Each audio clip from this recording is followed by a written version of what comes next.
What's going on, guys? Apex here, back with another Destiny 2 video, and today I brought you it's going to be a little overview of a little bit of things here and there, but it's mostly just the new patch that came in today, December 12th. It is the second half of the December patch that happened on December 5th, and now we're getting the second portion of it that was mentioned in the State of Destiny 2.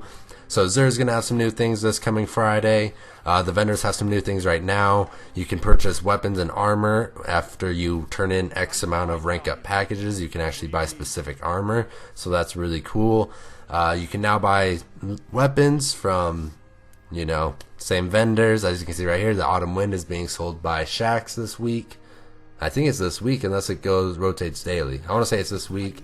I'm picking up the Boons of the Crucible. That's going to reward me and my enemies and my team, of course. Extra rewards at the end of the match, or at least it has a chance to. So it's kind of like a Fireteam Medallion, but this is an overpowered one because it was mentioned before that it could drop a whole suite of exotics for both your team and your enemy.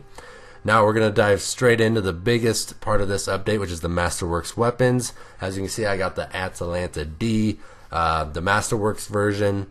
I have the Crucible Masterworks version on this weapon. You can get Masterwork weapons from any vendors that have legendary engrams.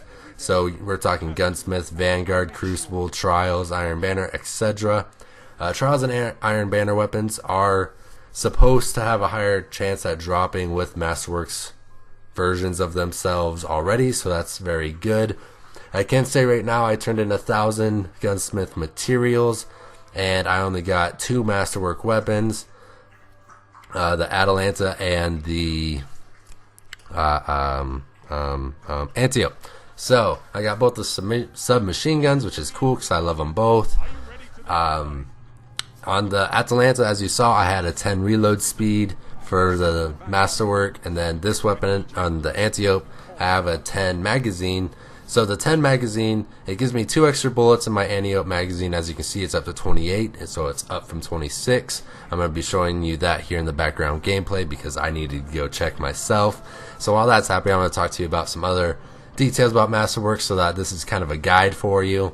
So here's a brief guide to Masterworks versions. Like I said, you can get it anywhere from legendary engrams where they are given away. I got most of mine from Crucible.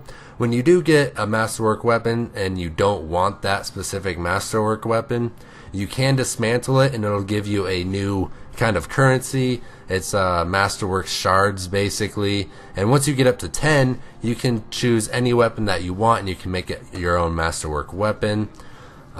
There's a Crucible Masterwork and a Vanguard Masterwork. So what the difference between those two is the Crucible Masterwork tracks your Crucible kills with that weapon, and your Vanguard Masterwork tracks all your kills with that weapon in the PvE. So it's, yeah, I mean, do you want your weapon to track PvE kills or PvP kills? I chose PvP for the 2 weapons that I have because that's where I typically use them. But let's say I was to Masterwork my Better Devils, it would most definitely get a Vanguard one because, well, they are trash on console. Hand cannons in general are just not as good on console. And because that's where I use my PvE weapon. That's my PvE weapon of choice. So, yeah. So now in the background gameplay, you are seeing me use the actual Masterworks weapon in a PvE setting. So I just wanted to make this clear. Since I put the Crucible one on it, I can still take it into PvE, and when I get multi-kills, it will still give me Orbs of Light. I tried it out with a super, and it was really interesting. I think I made probably 8 orbs, maybe more. A lot of those orbs came from double kills with my weapon, as you can see. Another cool thing about Masterworks weapons is, unlike most perks in Destiny and Destiny 2, instead of just creating orbs for just your allies, it actually creates orbs for both you and your allies. So I was able to build my super relatively easy in PvE. I am very curious to see how that's going to function in the raid. So I will probably have a video coming out for that here soon. I'll also have a video on Masterworks weapons versus PvP. So it's going to be like Masterworks versus PvE, Masterworks versus PvP. And then I'll bunch it all together and have a Masterworks weapon impressions video. So I'll get that to you as soon as I can. that's all for me. Thank you for tuning in. If you would, please like, comment, and subscribe, and have a good day.